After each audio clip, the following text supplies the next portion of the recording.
फ्लिपकार्ट से ईएमआई पे अगर आप मोबाइल लेना चाहते हो तो आज की डेट में आपके पास क्रेडिट कार्ड होना ज़रूरी नहीं है, क्योंकि इसकी ज़रूरत भी नहीं है।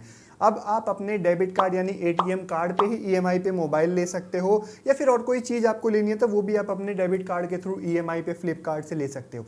अब लेना कैसे है, क्या प्रोसेस है, सारी चीज़ें मैं आपको इस वीडियो में करके दिखाने वाला हूँ। तो चलो वीडियो को स्टार्ट करते हैं।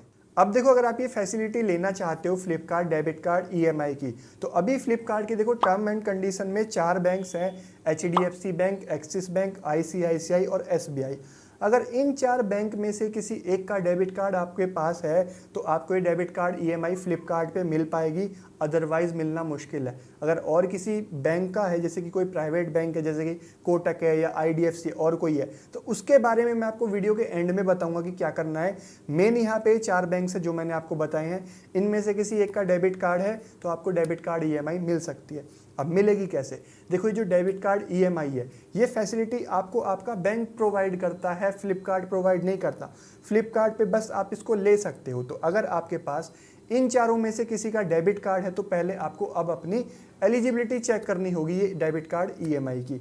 अब वो एलिजिबिलिटी चेक कैसे होगी, उसके लिए आपको एक एसएमएस करना पड़ेगा। अब ध्यान रखना, जो एसएमएस आप करोगे वो आपके बैंक में रजिस्टर्ड मोबाइल नंबर जो है उसी नंबर से आपको एसएमएस करना है, और उस एसएमएस के लिए आपके मोबाइल में मेन बैलेंस होना ज़रूरी है। नहीं है तो आप 10 रुपये का रिचार्ज डाल सकते हो, उसके बिना वो एसएमएस सेंड नहीं हो पाएगा। तो ये 2 चीज़ें ध्यान रखना, बैंक में रजिस्टर्ड मोबाइल नंबर और बैलेंस आपके फ़ोन में होना चाहिए। अब एचडीएफसी, एक्सिस, आईसीआई और एसबीआई, इन चारों का जो क्राइटेरिया है एसएमएस का वो आपकी स्क्रीन पे है। अब आप देख लो कि किस में क्या एसएमएस आपको करना है अपनी एलिजिबिलिटी चेक करने के लिए। अब जैसे कि भाई मेरा अकाउंट है यहाँ पे एचडीएफसी बैंक के अंदर, तो मैं अपनी एलिजिबिलिटी एचडीएफसी के अंदर यहाँ पे आपको चेक करके दिखा देता हूँ।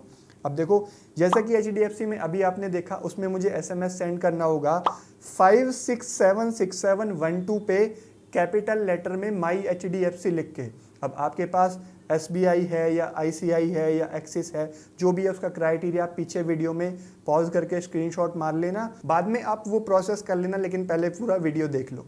तो आपको इस तरीके से एसएमएस कर देना है। जब आप एसएमएस करोगे आपके पास बैंक से 2 रिप्लाई आएंगे। फर्स्ट तो ये हो सकता है कि भाई आपको यू आर नॉट एलिजिबल करके या थैंक्स फॉर शोइंग इंटरेस्ट करके मैसेज आ जाता है। इसका मतलब ये है कि भाई आप एलिजिबल नहीं है इस डेबिट कार्ड ईएमआई के लिए, तो फिर आपको ये नहीं मिलेगी। दूसरा ये हो सकता है कि आपको कॉन्ग्रेचुलेशन यू आर एलिजिबल करके मैसेज आ जाएगा, या फिर आपको लिमिट लिखी आ जाएगी कि भाई कितनी लिमिट तक के लिए आप एलिजिबल हैं।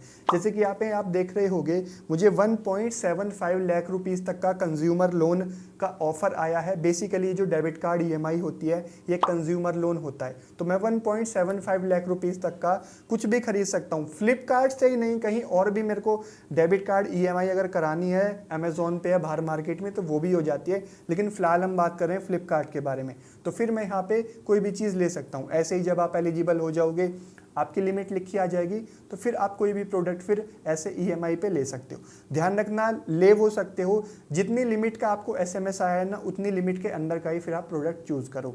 अब जब आपकी एलिजिबिलिटी चेक हो गई है, आपको एसएमएस आ गया है कि भाई कितनी लिमिट आपको मिली है, फिर आपको कोई प्रोडक्ट कैसे परचेज़ करना है फ्लिपकार्ट से। अब जैसे कि हम एग्जांपल ले लेते हैं आईफोन 15 का, इस टाइम वो काफ़ी ट्रेंडिंग में है, तो आईफोन 15 जैसे कि मैं एग्जांपल में सर्च कर लेता हूँ फ्लिपकार्ट पे। अब एक चीज़ इंपॉर्टेंट है जिसका ध्यान रखना, जिस कार्ड की आपने एलिजिबिलिटी चेक की है वो कार्ड आपका फ्लिपकार्ट में ऑलरेडी ऐड होना ज़रूरी है। अगर वो ऐड नहीं है, आपको नहीं पता ऐड है कि नहीं है, तो आप फ्लिपकार्ट की ऐप खोलो, नीचे अकाउंट का ऑप्शन मिलेगा, उस पर टैप करो, अंदर जाओ, स्क्रॉल करके नीचे जाओ, आपको एक saved credit and debit card का ऑप्शन मिलेगा, उस पर टैप करके अंदर जाके देख लो कि आपका वो वाला कार्ड यहाँ पे ऐड है कि नहीं है, जिसकी अभी आपने एलिजिबिलिटी चेक की है।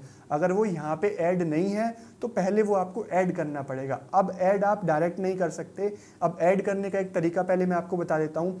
आप 100-200 रुपये का कोई भी प्रोडक्ट, 500 कितने रुपए का भी आप एक प्रोडक्ट फ्लिपकार्ट पे सर्च कर लो, उसको बाय करके एंड में ले जाओ, वहाँ पे add new debit credit card का ऑप्शन आएगा, वहाँ पे आप आप वो वाला कार्ड ऐड करके उस प्रोडक्ट को बाय कर लेना, उसकी पेमेंट आपको करनी पड़ेगी, क्योंकि अब आप ऐसे कार्ड ऐड नहीं कर सकते, आप उसको बाय कर लेना, भले ही आप उसको 5 मिनट बाद कैंसिल कर लेना। तो इस तरीके से आपका जो कार्ड है वो ऐड हो जाएगा। और अगर आपका कार्ड ऑलरेडी ऐड है फ्लिपकार्ट में, तो आपको अंदर आना है फ्लिपकार्ट ऐप पे, सर्च करना है, जैसे कि मैंने आईफोन 15 का यहाँ पे एग्जांपल लिया, मैं आईफोन 15 सर्च मैंने कर लिया। अब इसको नॉर्मल जैसे हम कोई भी प्रोडक्ट बाय करते हैं, बाय करके मैं यहाँ पे एंड में ले जाऊंगा। अब एंड में आने के बाद देखो यहाँ पे ऊपर तो आपको कहीं EMI का ऑप्शन शो नहीं होगा, लेकिन स्क्रॉलर के नीचे जाओगे आपको एक EMI का ऑप्शन शो हो जाएगा। EMI पे जैसे ही आप टैप करोगे तो अंदर आपका जो डेबिट कार्ड है जिसकी आपने एलिजिबिलिटी चेक की है वो अब आपका यहाँ पे शो हो जाएगा। जैसे कि मेरे में HDFC का शो हो रहा है, तो सी प्लान्स पे टैप करके मैं प्लान देख लूँगा। अगर आपका एक्सिस है, ICI है या कोई और है तो उस कार्ड का यहाँ पे आपको ऑप्शन आ जाएगा सी प्लान्स करके, उसमें भी आप जो है वो अपने प्लान्स देख सकते हो EMI के। अब जैसे कि मेरे में यहाँ पे दिखा रहा है कि भाई यहाँ पे 16% का रेट ऑफ इंटरेस्ट है, यहाँ पे मेरे को कोई भी नो कॉस्ट EMI इस प्रोडक्ट के ऊपर नहीं मिल रही है। जैसे कि हम आईफोन 15 देख रहे हैं, हो सकता है आप कोई और मोबाइल ले रहे हो या फिर आप कोई और ही प्रोडक्ट ले रहे हो, जैसे कि लैपटॉप या कुछ और भी लेना चाहते हो, उस पर नो कॉस्ट EMI भी आपको मिल सकती है या आपको इंटरेस्ट रेट थोड़ा कम या ज़्यादा भी मिल सकता है। 20% तक का रेट ऑफ इंटरेस्ट यहाँ पे आपको मिल सकता है, इसमें 16% का रेट ऑफ इंटरेस्ट है। अब मैं यहाँ पे चूज़ प्लान कर सकता हूँ, मेरे को 36 मंथ तक का यहाँ पे आईफोन पे ऑफर आ रहा है कि मैं 36 मंथ तक की यहाँ पे EMI कर सकता हूँ। चूज़ प्लान करके मेरे मोबाइल पे OTP आएगा, वो मैं OTP डाल दूंगा, तो यहाँ पे इस तरीके से पेमेंट जो है वो हो जाएगी। अब एक सवाल यहाँ पे आ जाता है, बहुत सारे लोगों को ये डर रहता है कि भाई अगर इस तरीके से हम डेबिट कार्ड EMI से कोई प्रोडक्ट खरीदेंगे तो क्या वो हमारे अकाउंट से तो बैलेंस नहीं कट जाएगा। देखो, अगर आप इस तरीके से EMI पे पहले देखो, आप एलिजिबिलिटी चेक करोगे, अगर आप एलिजिबल हो, जितनी लिमिट तक आपको आई है उतनी लिमिट के अंदर का ही आप कोई प्रोडक्ट चूज़ करोगे, ऐसे EMI पे लोगे तो आपके अकाउंट से कोई भी बैलेंस यहाँ पे डिडक्ट नहीं होगा। बस आपको ध्यान रखना है कि जो प्रोसेस है वो इसी तरीके से होना चाहिए जैसे मैंने आपको बताया है, तो आपके अकाउंट से कोई भी बैलेंस डिडक्ट नहीं होगा। और एक्स्ट्रा चार्ज भी इसमें क्या लगेगा वो भी मैं आपको बता देता हूँ। 299 रुपीज़ आपकी इसमें प्रोसेसिंग फ़ीस ऐड हो जाएगी जो आप फर्स्ट EMI दोगे, और उस पर 18% का GST लगेगा, ये आपके एक्स्ट्रा चार्ज होंगे। बाकी आपका जो 16% रेट ऑफ इंटरेस्ट है वो एक्स्ट्रा जाएगा मोबाइल की प्राइस के अलावा। वो सारी चीज़ आप जब पेमेंट करोगे आपको बता देगा कि मंथली इंस्टॉलमेंट आपकी कितनी हो रही है। तो इस तरीके से आप फ्लिपकार्ट से डेबिट कार्ड EMI पे मोबाइल ले सकते हो। आईफोन लेना है, कोई और मोबाइल लेना है, या आपको कोई लैपटॉप लेना है और कोई इलेक्ट्रॉनिक प्रोडक्ट लेना है, तो वो सारी चीज़ें आप इस तरीके से ले सकते हो।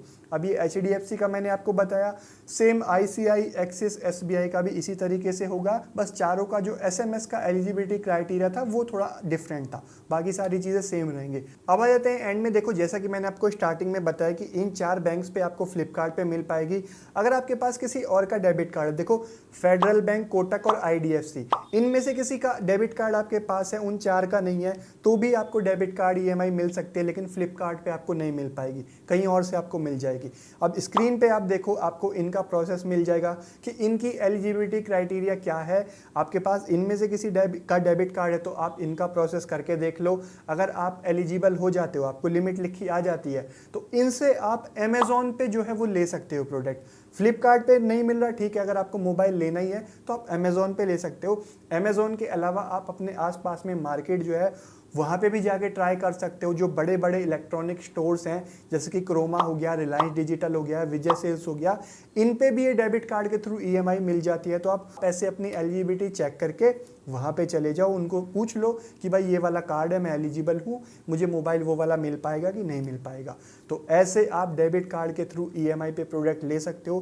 फ्लिपकार्ट के बारे में तो ये मेन वीडियो था। बाकी जो लोग फ्लिपकार्ट पे नहीं ले पा रहे हैं तो वो कहीं और से ले सकते हैं, उनके लिए भी मैंने बता दिया। होपफुली वीडियो आपको अच्छा लगा होगा, समझ आया होगा। वीडियो अच्छा लगा तो लाइक कर देना, चैनल पे हो तो सब्सक्राइब करके बेल आइकन प्रेस कर लेना ऐसे और वीडियोस देखने के लिए सिंपल तरीके से। और आप चाहो तो मुझे इंस्टाग्राम पे भी फॉलो कर सकते हो, उसका लिंक आपको नीचे वीडियो के डिस्क्रिप्शन में मिल जाएगा। मैं मिलता हूँ आपसे एक नई वीडियो में, तब तक के लिए थैंक यू, बाय बाय।